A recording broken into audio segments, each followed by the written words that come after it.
how God has prospered them, kita po magapabilin diha aron nga kita po mo prosper.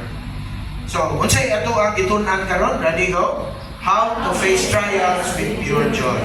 Ikinahanglan atong naunahon na gusto nato magatubang ta sa trials, dili kay nalipay kasong nagiyan, kundi dunay kalipay within.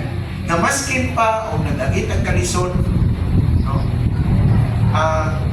If mupadayon ta sa CPT, di ba, nag-isrot lang ta, Project Daily Plus 9. Pag-abot sa CPT, you will meet Pastor Carlos Nostiveros. Kailan ka na, Pastor Ray?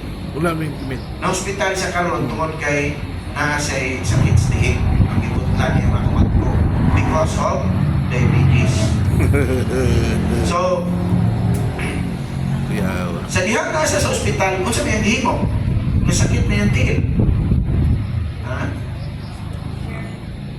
Yes, he went bed to bed sharing his faith to mga kauban niya. Ganisyo ng lagaw.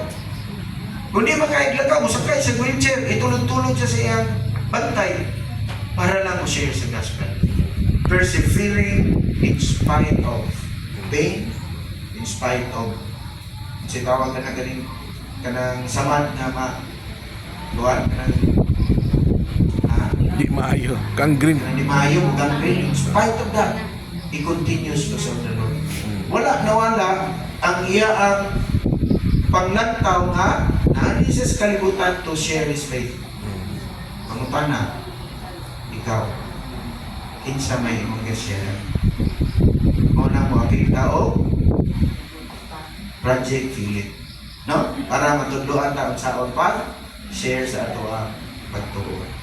So, how to face trials with pure joy? We need to persevere. Upadayon ta.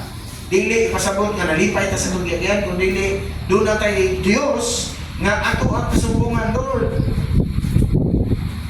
Naging may kwalita, Lord. Ugma. Impas na tanan.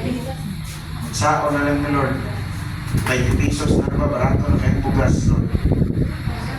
Ha? 20 pesos. 20 mo na ang sukli sa mong 100. No?